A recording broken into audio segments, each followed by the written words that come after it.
Hi, so welcome to today's Monday message. This is a new thing that I'm starting that I want to give to only you because you're subscribed to my newsletter instead of everyone else in the general public, instead of people who are on Instagram only.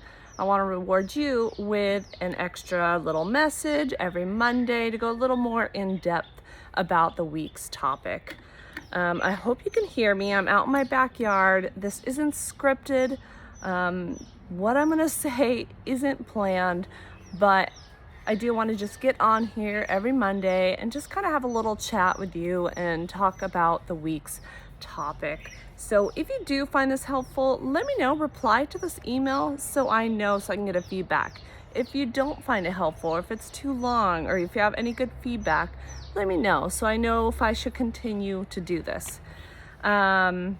I will have to upload this on YouTube or something like that because it'll be too long to attach to an email, but let's get started. So this week we are talking about sleep hygiene and if it's helpful for people with insomnia. And when you go on the internet, it's funny because you see a lot of tips from experts, from other people who teach how to overcome insomnia.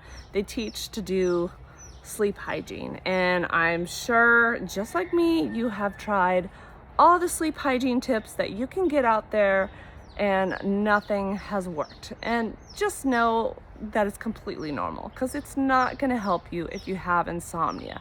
Yes, there is evidence to show that sleep hygiene can improve quality of sleep. But when you have insomnia, you're just so deep down the rabbit hole that it's not going to help you with your insomnia. You have way too much anxiety and stress and frustration from things not working that sleep hygiene isn't going to do a thing. In fact, it can actually make your insomnia worse. And I know that sounds completely crazy. Like, how can it make things worse when there's evidence to show that it can improve quality of sleep? That's because, I don't know, putting darker curtains up, or why can't I think of examples off the top of my head, or making sure it's the optimal temperature, that's not going to help you overcome that anxiety, that stress, that frustration, that just hopelessness. It's not going to do anything for that. And then every time you try those and then they don't work, you become even more frustrated, even more stressed, even more stronger anxiety, which is also showing your brain that there is a threat out there. There is a perceived threat. Your brain can't tell the difference between an actual physical threat and a perceived threat. As long as you're trying to escape something, as long as you're trying to fix something, as long as you're fearing something, fearing that sleeplessness, your brain is going to identify it as a threat. And your brain is just confused. It doesn't realize that there actually isn't a threat out there. And a big part of overcoming insomnia is about teaching the brain that there isn't a threat out there. And that is what I go in depth in my sleep makeover program, and that's what we work on. But I'm kind of going off topic of the sleep hygiene. They are related just because anytime you're trying all these sleep hygiene tips, you're just leading yourself to more frustration, more stress, more anxiety, which is going to strengthen that insomnia even more, and it's going to last even longer. And that's exactly what we don't want. Now, one day, when you overcome your insomnia, you're sleeping great, and you have completely lost that fear of losing sleep, then sure, I agree.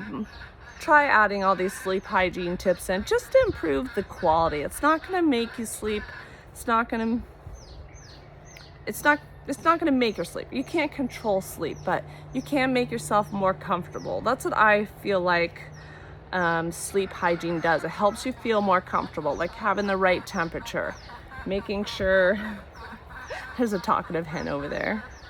Can't quite see her, she's off camera, but making sure you have bedding that's comfortable, making sure you cut off caffeine at the latest, not at the latest, but make sure you're not taking it too late.